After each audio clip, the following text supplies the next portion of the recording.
Tamil Nadu Chief Minister M.K. Stalin has fired a fresh attack at the BJP with a two kinds of India comment, referring to all that we've seen, particularly of attacks during Christmas yesterday in the country. Chief Minister Stalin has said that BJP has divided India into two parts, one that's BJP run and one that's non-BJP.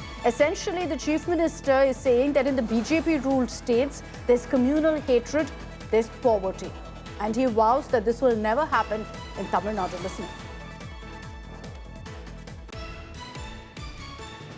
பள்ளிவாசல் மாடை இஸ்லாமிய சகோதரர்கள் பாஜக ஆளக்கூடிய மாநிலங்கள வேற ஒரு India இருக்கு. வறுமை, மத வன்முறை, கும்பல் படுகொலைகள், கல்வியை கிடைக்கக்கூடிய முயற்சிகள், வேலை வாய்ப்பின்மை, இதுதான் பாஜகவுடைய இந்தியா. கிறிஸ்துமஸ் அன்னைக்கு கூட மாற்றுத்திறனாளிகளை குழந்தைகளை தாக்கக்கூடிய மோசமான சூழலை பாஜக அரசு உருவாக்கி இருக்கு. இந்த மாடலை தான் தமிழ்நாட்டிலையும் கொண்டு வரணும்னு பாக்குறாங்க. ஆனா நம்ம மக்கள் ரொம்ப உஷார்.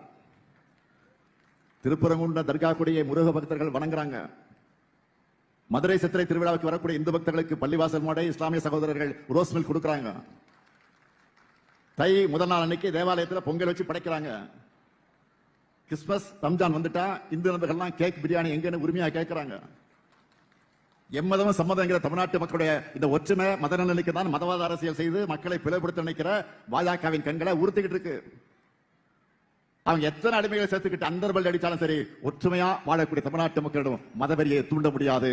இந்த ஸ்டாலின் இருக்கிற வரைக்கும், எங்க திராவிட மாடல் அரசு இருக்கிற வரைக்கும் உங்களுடைய மதவெறி ஆட்டத்துக்கு இங்க இடம் கிடையாது.